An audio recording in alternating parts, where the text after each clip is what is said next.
If you're listening on the podcast, be sure to jump back to the previous episode to listen to the first half of this conversation.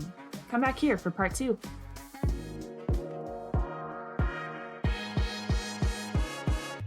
Welcome to the Building Doctor Show with Jens Johansson. All right, let's jump into Q&A. I think we have a couple of questions here that was submitted. So the question is, if a board, and make sure you get your Q&As into the Q&A link. I see a bunch in the chat. Oh, I haven't opened up the Q&A thing. I don't see any questions. Okay, come on, guys, get your questions in. They don't have to be about finding a manager. So if a board is self-managed and doing their best, what's a realistic first step towards getting support without feeling like they're giving up control? So as I said earlier, we have a lot more 6 and 8 unit infill properties where they tear down 1 or 2 houses and build these 3-story 8plexes. So the first thing is finding a manager that likes to work with smaller properties. And some of those there's managers that have had a big management career and they're wanting to kind of slow down a little bit, kind of work into retirement. And they've opened up their own shop and they like just working with a few small places. They bring a lot of experience, and they can help you do some of that stuff. But as far as if you don't work with a manager, let's start with the baby steps.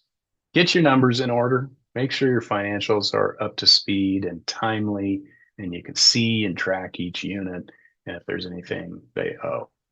And get that collected. So get your numbers in order. Get your reserves up. A lot of the reserves are in the 5 to 10% category. Get them up. Get them up so you're not surprised and not blindsided by here's a big $100,000 roof project and we haven't saved a penny for it. Then get some maintenance or contractor support. You'll start developing a list of, hey, that handyman who helped us earlier, let's call him back. Let's make sure he's licensed, make sure. But we know him, we like him, he knows the building, we can trust him. And so start this little list of here's a good paint person, here's a roof cleaner, here's a leak cleaner upper. And we start building our own list of contractors and maintenance that have worked on our building and they know us and we have their paperwork. And then meet annually with an HOA attorney to review any of these CC&Rs and make any changes, maybe help you, buy a couple hours of their time. It's going to be $500 an hour, but it'll be $1,000 and say, here's what I'm looking at. Here's what I'd like to change. Let's work those changes into next year's budget. Let's figure out, over the next 3 years. That's what I kind of call it baby steps. So you're not giving up control, but in the next 3 years, we'll feel on top of this enough that we can then maybe hire a manager or see if we can do this ourselves. Then kind of the third trick is, again, have a few HOA meetings and see who offers to help with the chores. If you can't get anybody to help, then decide if you're going to do it all and be that overachiever and burn out or sub it out. There's no reason you have to do it all just because nobody's stepping up. So good question. Realistic first step towards getting support. So baby steps, look for small managers and, meet with the HOA and meet with an attorney and make sure you're on the right track. Okay, next question. How can boards build a strong relationship with their manager? Make sure everyone stays on the same page long term. That's a good thing. I'd say there's a couple 3 things. There's a 2-way street of accountability. Get them answers fast and they will do the same. Everybody appreciates a responsive client or a responsive vendor. And so if they're waiting forever on you and get the idea, it can take a week to get back to you, or you take a week to get back to them. They will get the idea. They can kind of take a week to get back to you. Ho hum, yawn. But if you have this accountability back and forth, that's helpful. Like I said, they may have 10 to 15 clients they work with, and I will pick that one and put it on the top of the list because I enjoy working with them. Kind of the second thing, ask for their advice. They're the guide. So ask for their pros and cons. Let them know you're considering their opinions, but ultimately making your own decisions. Everybody likes to be heard. They have a lot of experience. They've done this a lot of times. So ask. You don't have to do, but ask. Say, thank you, appreciate that. We're going to go in a different direction, but here's where we're going. ultimately they want to see you making decisions. And the third one is kind of this: here's what I need you to do for us, and here's where I need your pricing to be. Can we find some common ground and agree on scope and cost? And so I understand businesses need to raise their rates every year, and that's fine. I get it. Costs go up. But we'd really like to be in this ballpark. What about our services for the last year have caused you to be additional services? And is it really that light bulb in the hallway? We can figure that out. Or, you know, is it really that thing that costs so much money? We'll find somebody to be able to do that. So you can keep your costs down. You know, here's the things we aren't using in your scope of repairs. So we don't even want them. Can we apply it to other things over here? And so just kind of that work together to agree on the scope and cost. And then, you know, um, everybody likes to eat, right? So budget a little extra for food or snacks for a few of the meetings. Not every meeting we got to have food at, but hey, if I'm going to 15 meetings this month and that meeting always has M&Ms and a glass of wine or something, hey, I'm looking forward to that meeting. So think about that. Everybody likes to eat. And a little snack goes a long way. And have an open feedback loop of what worked well and what didn't work well. So, hey, last year we kind of fell in the ditch here because this happened. Let's not do that this year. So let's stay on top of this stuff and let's keep going. So these last two things are kind of addressing kind of that long-term relationship you're having. So treat them as a friend. And it's, we all appreciate being appreciated. Okay, let's jump in. See if there's any questions. There are a couple. Good.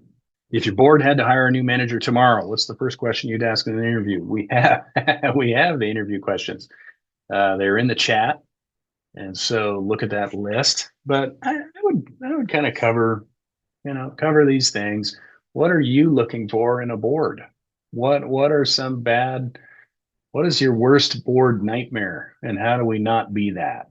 Because we are looking for not best friends, but we're looking for a friendly relationship. We want to look forward to working together. We want to look forward, we're asking you to do things. We want things done. You want us to do things. Tell what's your ideal board look like? And that gets them talking. Oh, let me tell you some stories. And so I think that'll give you an insight into their experience, into what they're good at, what they like, how they like to lead, how they like to be accountable. And so, again, rules. There's an interesting thing on budget. A mindset on budget is, well, that restricts my spending. The other mindset is that tells me I can spend all of this line item. And so it's actually open in it. That gives me approval to spend all this money. And so that's the same with KPIs or KRAs or, a scope of work agreement of as long as you hit these metrics, or as long as our financials on time, and this isn't, these 4 or 5 things, then we can really focus on the high level stuff, and we're not spending our calories chasing each other around for things that you should have turned in anyway. So that'd be probably some of the good first questions, in the sense of start talking about what's an ideal partnership look like, and then tell me about, if I gave you a list of KRAs or things to be accountable to, would you view that as micromanaging, or would you view that as authority to do the job? Yeah, kind of working through that. Good question. Next question. What is the minimum number of HOA meetings that a manager should be attending, either on site or by Zoom, to properly handle HOA needs? This is a small complex of 31 units. Minimum number of HOA meetings comes from and I'm not a manager, but I've seen plenty of CC&Rs, comes from your bylaws, CC&Rs, whatever you want to call them, your rule book. They will say you have to have 2 annual meetings. One is for budget, one is for elections. One should be held in the fall, one should be held in the spring. As long as you're hitting that minimum, I need these 2 minimum meetings. Now, in order to prepare a budget, I probably need a couple of pre-meetings to get ratification, to take it out to vote, to then have a final vote on it. We have another guide of kind of an annual guide of things you should be planning for. And one of the things we talk about, we've got, everybody thinks monthly meetings. So we've got 12 months. We can just start right now and say nobody meets in August, it's vacation season. Nobody meets in December, it's holidays. Now I'm down to 10. So then usually everybody's sick in February. So we cancel the meeting. You really kind of start getting down to 8. There's really 8 instead of 12. Now, 2 of those are required. Couple 3 should be on setting the budget. Maybe a couple 3 should be on reserve studies and figuring out what we need to worry about this year. A couple more should be worried about what projects we're carrying out this year and planning for, getting, contractor bid approval and this type of stuff.